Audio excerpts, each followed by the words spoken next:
Geoff Tate from Queensryche and the SEC in one of the less than salubrious dressing rooms, but I'm sure you've been in worse. Oh yes, much worse. This is sort of like a palace compared to some places we've been.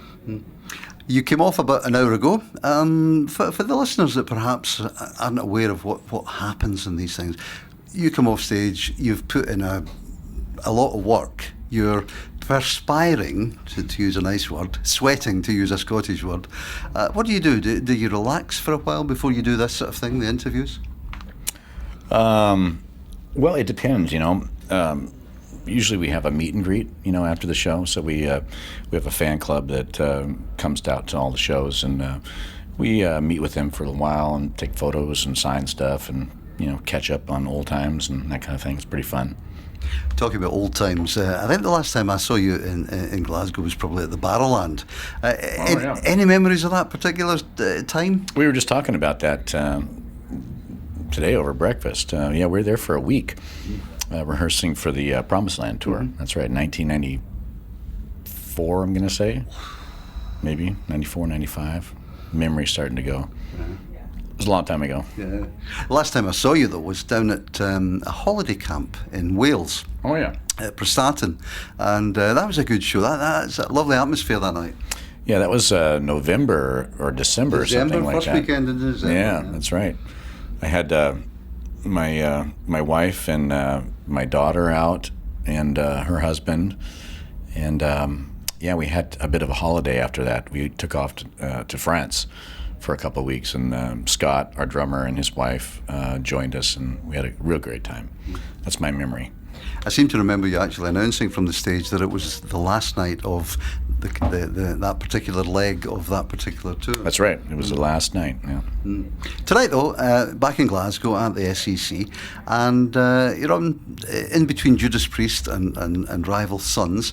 How much different does that make it to you as an artist you've headlined for 20, 25 years, but tonight you're not the headline act? A lot of Queensryche fans out there, a lot of people who just like rock music that maybe seen you before, a lot of Judas Priest fans as well that maybe Queensryche, never seen them before. Do you take that as a challenge? Every night you play your set, it's a challenge, to get your songs across to people. There's always people in the audience that have never heard you before, or they haven't heard a particular album or a particular song, and it's our job, as musicians, to get the song across to people and to portray it the best we can. Of course, in this kind of situation where you're only allowed 40 minutes to play, and you got limited stage room and that kind of thing, and limited production, there's only so much you can do. But we try to perform well and put a lot of energy into it. Get Started is the lead single from the new album. We've been playing it on the station, and you opened tonight's set with it, and I must admit, watching it in a live situation actually lifted the song for me. Oh yeah, good. That's our job. How pleased are you with the new album? Yeah, very pleased, yeah. I'm always pleased with every album that we do. It's another kind of chapter in the book called Queensryche, and I always feel very successful making each record, because it's very difficult, to keep a band together, and we've been a band now for 30 years. This is our 30-year anniversary this year, and it's very difficult to keep a band together, and it's very difficult to keep everybody focused on the same thing, on the same page, as we say. So when you can get everybody in a room for any specific amount of time, enough to create a record, that's a success. Terrible admission of mine. I've seen you live many a time. I've listened to the song Jet City Woman. I've played it many a time, but I was never aware of the fact that it was written, that Jet City was what you called Seattle. Yeah. You announced that tonight, and of course Seattle is the place where the Boeing factory is. That's right. That's where it got its name from, Jet City, yeah. Right. Mm-hmm. How big is that Boeing factory? It's huge. There's several, actually. I think there's 4 now, and they're enormous. In fact, they have buildings so big that you can park 4 747s in the building and close the doors. And the woman was someone in particular? My wife, yeah. Really? Oh, that's nice. Is that well known? It is to me. Yeah, It will be now. But seriously, is that a fact that's well known to the rock audience? I don't know. Yeah. I've talked about it in interviews before, so some people probably know that. Can we go back to the early days of Queensryche? As I mentioned before we started the interview, I've watched you many a time over the years, and in my collection, I've still got Queen of the Reich. I've still got the first album. I've got the full collection.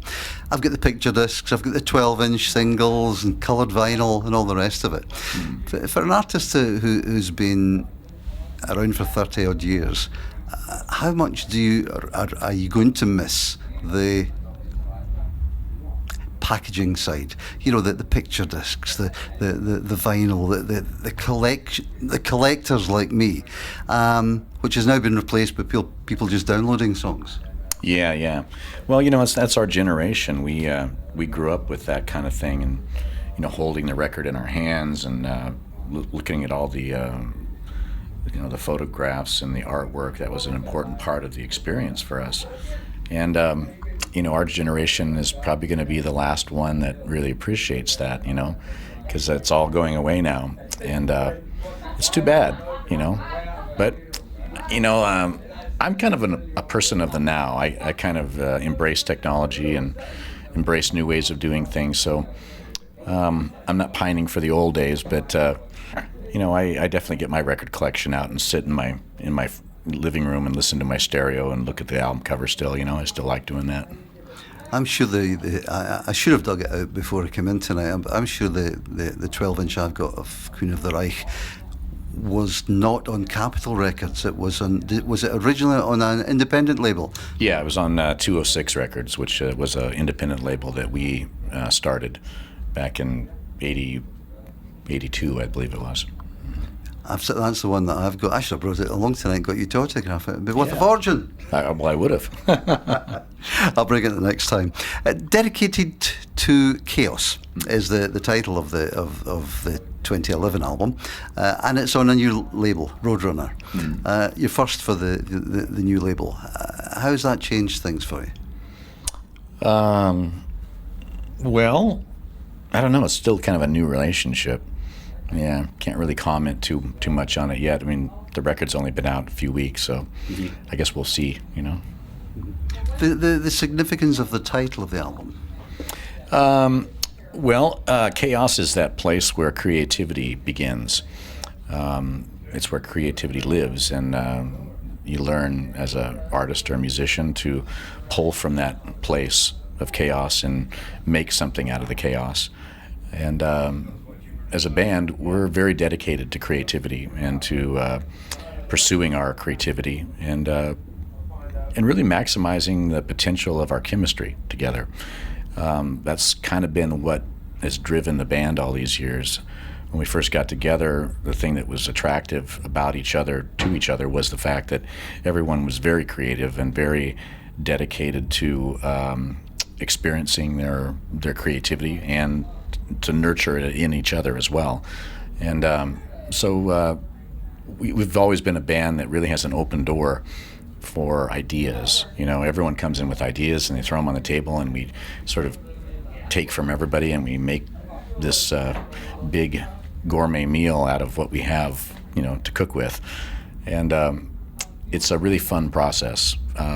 Fun, but very challenging, and sometimes it's a lot of work, sometimes it's very easy. It just depends on the situation, I managed to get fairly close to the front during your performance tonight, and you could see you were enjoying yourself. But when it came to the guitar solos, you went to the side of the stage. But I watched you, and you were watching the guys doing their solos as if you were watching them for the very first time. And you had that look on your face that you were impressed. And you must have watched them 1,000 times. Yeah, making sure they're hitting the right notes. You're going to dock their wages. Wish I could. Well, I wouldn't be a very rich man if I could dock their wages for bad notes, because they hardly ever hit any bad notes. They're really great players. Yeah. American Soldier was the album that came out 2 years ago now, and we did an interview on the phone at the time. And how successful was that for you? Because it was an interesting project. Well, very successful in terms of artistic success. You know, it was a record that was very challenging to make, quite an emotional journey. The first record that we've ever made that was about somebody else other than ourselves. And the first record we ever made where we conducted interviews with different people to get their perspective and their story, and then wrote music to those stories. So a lot of firsts for that record. And then we had the great pleasure and honor of going overseas to Iraq as guests of the military to entertain the troops and play that record for the soldiers, which was incredible. Just an amazing, epic experience on so many different levels. One was playing these songs for soldiers really connected with them, and I think with us as well, too. There was a synergy that was happening during the performances that was, you could really feel. We were pushing some buttons, you know, with a lot of the subject matter in those songs. And on the level of being the guests of the military, it was an amazing adventure. You know, we flew in on military transport to all these different bases around the country, and a couple times we were attacked as we were coming in and leaving. Mortar fire, that kind of thing. So it was very dangerous. You know, we had to wear, you know, helmets and flak gear and all that kind of thing. And you felt like you were really part of what was happening there.